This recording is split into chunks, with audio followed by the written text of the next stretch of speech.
Hola, hoy nos vamos a ir a la selva, a sitios muy lejanos. Hoy vamos a ir a la guerra de Vietnam y hablamos de una de las películas más conocidas, más famosas. Dice mucho lo de emblemáticas, a mí es que son de los emblemáticos. Una película muy conocida, Apocalypse Now. Empezamos.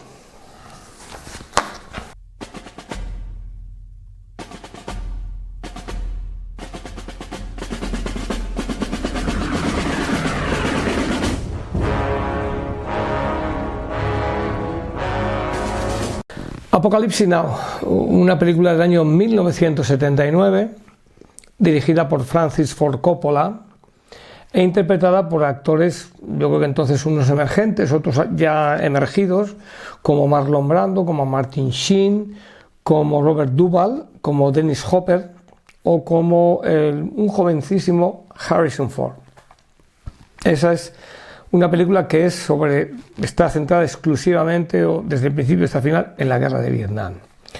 Dirigida, como he dicho, por Francis Ford Coppola, y hay que también destacar el guión, en este caso, de John Milius y del propio Francis Ford Coppola. La música de Carmina Coppola, y decir que es una película que dura casi 2 horas 30, es decir, 150 minutos de duración. Y está ambientada en la guerra de Vietnam. Ahora hablaremos de la guerra de Vietnam.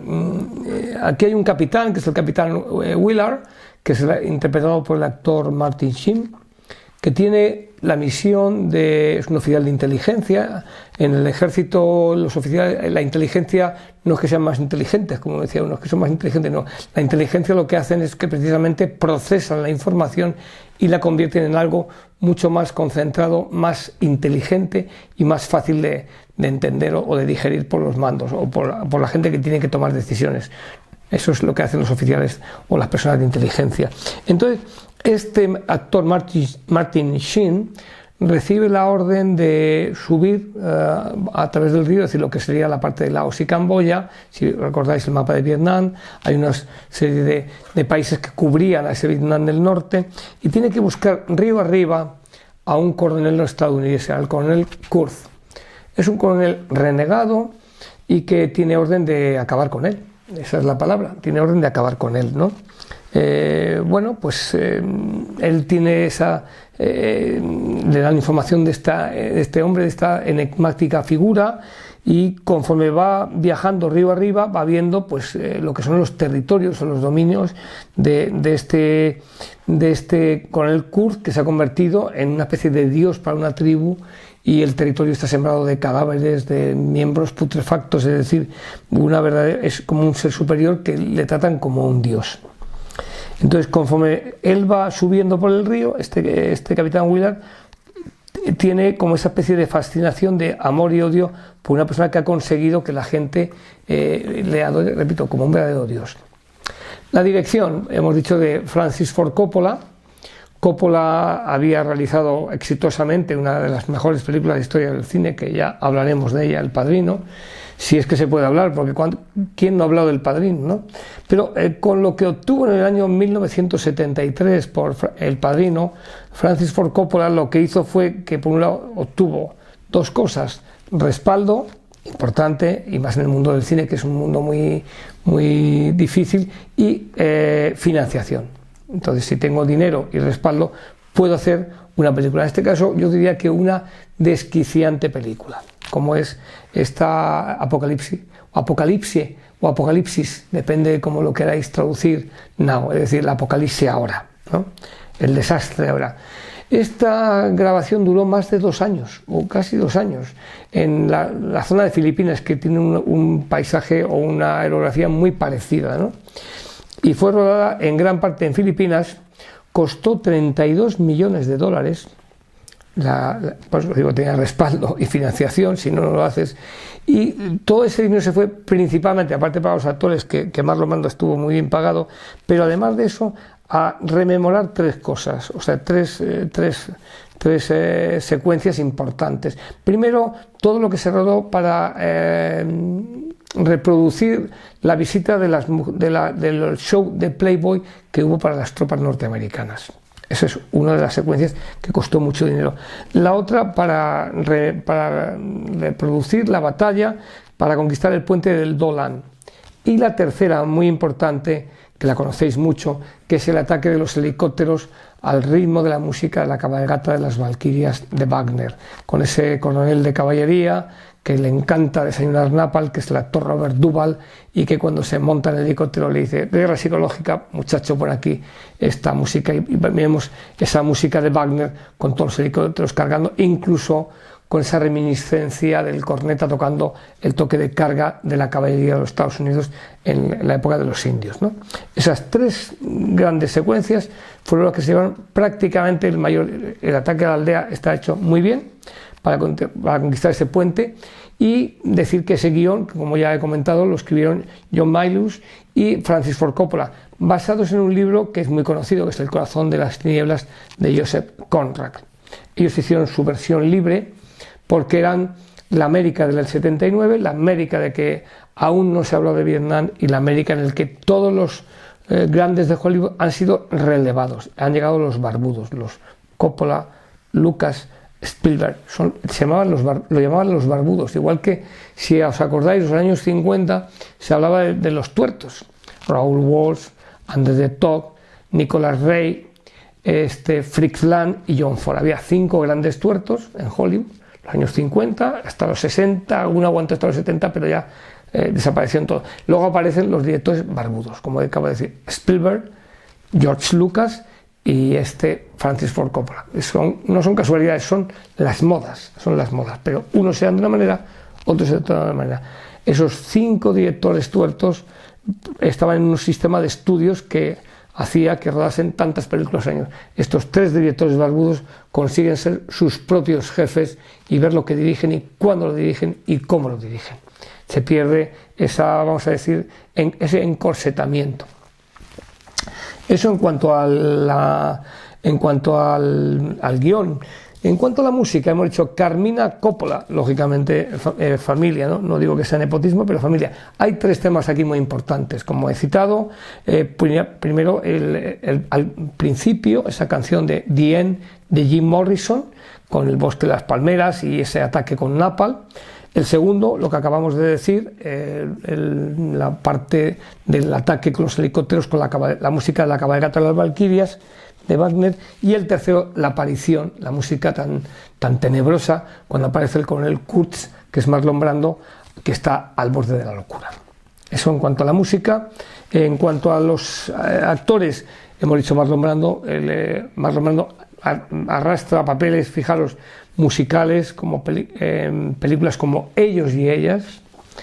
Le hemos visto en El baile de los malditos, también como procede esa factoría de nuevos actores del Actor Studio, en un tranvía llamado Deseo.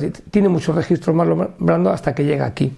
Luego hay otros actores como Dennis Hopper, como Robert Duvall, que le hemos visto en Ha llegado el águila, y como Martin Sheen. Martin Sheen, yo querría destacar de él, aparte de esta película, que lo hace francamente bien. Luego su hijo va a trabajar también en algunas películas sobre Vietnam, Charlie Sheen, pero me gustaría destacar la serie El ala oeste de la Casa Blanca, el que hace el presidente norteamericano en esos años 90 y 2000, justo antes de las Torres Gemelas y justo después. Es decir, es una serie que tiene muchos adeptos y que yo recomiendo que la veáis. Hay que hablar de Vietnam. ¿Qué pasó en Vietnam? Pues no hubo ninguna declaración de guerra. Hubo la aprobación de un envío de tropas. Parte de la flota, se empleaban mucho el poder aéreo, en fin, desde el año 65 que empiezan a mandar observadores hasta el año 75 que ya no queda ningún observador.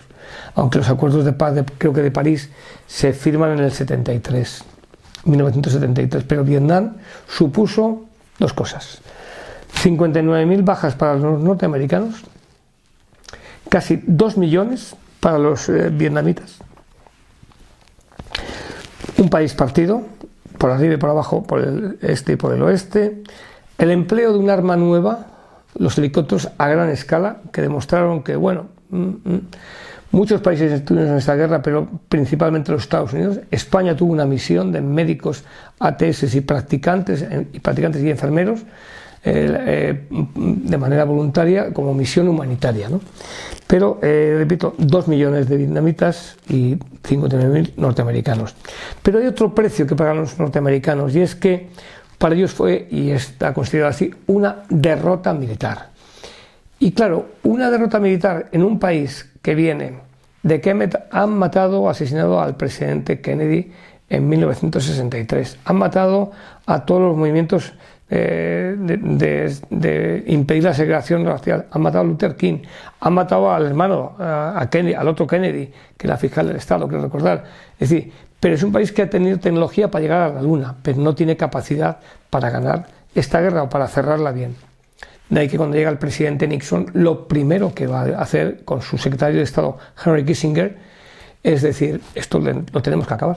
Entonces hará un viaje a China, cambiará la táctica que la ha cambiado Johnson con los bombardeos estratégicos, pero finalmente es una derrota militar. Y luego tiene una consecuencia militar que nadie nos lo cuenta, ni en los internet, ni en los libros de cine, ni de historia. Nadie nos lo dice. Tenéis que buscarlo. Os lo he extraído ya. Es que el ejército de Estados Unidos aprende la lección de lo que ha pasado en Corea, de lo que no pasó en la Segunda Guerra Mundial, y dice, aquí hay que cambiar el modelo de ejército. Y lo cambian. Y ponen un modelo de ejército profesional. Pasan del 79 al 80 a poner ese ejército, lo están poniendo, como aquí se puso en el año 2000, cuando alguien dijo que había que suspender la mili. A lo mejor, si lo hubiesen actualizado, lo hubiesen pagado bien, lo hubiesen adaptado, pues no sé. Pero aquí fue por un tema de partidos políticos, allí fue por una derrota militar. Entonces ese ejército cambia en cuestión de un año. De ser de reemplazo, desaparece, se queda la Guardia Nacional, que es como su destino en el continente, en su propia área, pero se crea un ejército profesional. Y eso tiene muchas ventajas, pero también tiene algunos inconvenientes, aunque sería hablar en otro vídeo de las ventajas y los inconvenientes de uno y de otro. La crítica, pues dice, bueno, esta película claro, es buenísima, bueno, pues sí, será buenísima, pero la ves una vez y dices, bueno, vale, ya hasta dentro de unos meses no la vuelvo a ver. ¿Por qué? Porque ya diré luego las conclusiones de lo que esta película, solo de los premios que tuvo, aparte del Festival de Cannes, que lógicamente pues se apoyaba en estas cosas porque había mucho movimiento pacifista todavía en pie, pero obtuvo 2 Oscars, y el Oscar a la mejor fotografía, bien, y al mejor sonido. Aquí no hay grandes interpretaciones, ya dijimos que Marlon Brando llegó con un sobrepeso que todo lo que le habían fabricado de vestuario no le valía. Y tuvieron que grabarle de cintura para arriba. Luego, posteriormente, se convirtió en un mito por todo lo que demuestra ahí.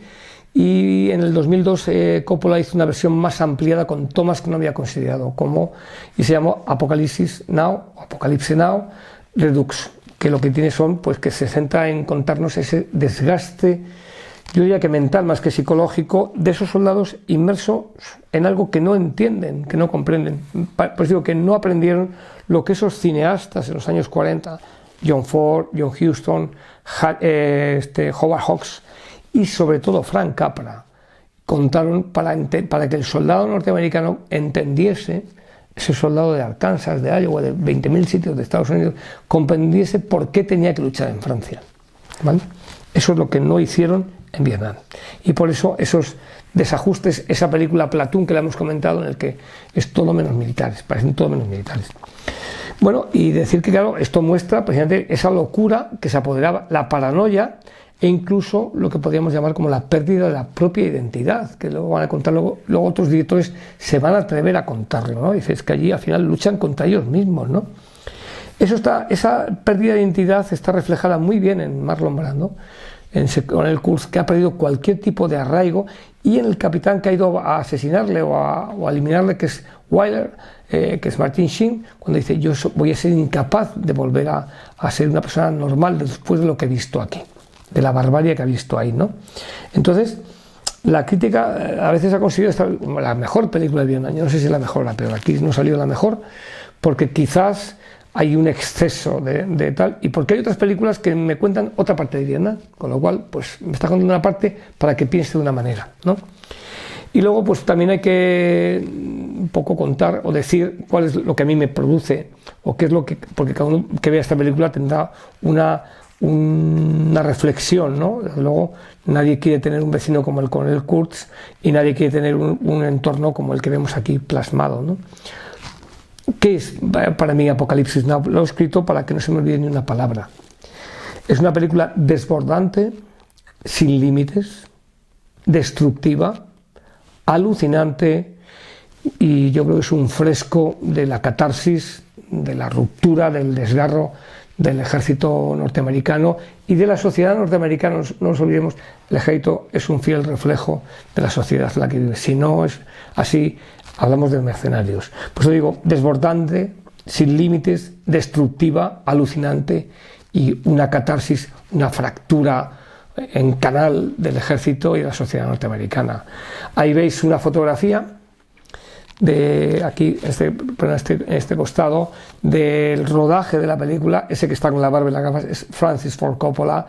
Incluso si veis la película vais a ver que en algún momento están atacando esa aldea y están como simulando los equipos de grabación. Recordad que la guerra de Vietnam se televisaba, es decir, que los norteamericanos cuando se sentaban a comer les venían imágenes de la destrucción y la muerte, aunque se intentaba, había una cierta censura, pero les amarga. En 1968 la famosa ofensiva del Tet les amargó a más de un norteamericano todo ese año. Seguimos en contacto, muchas gracias.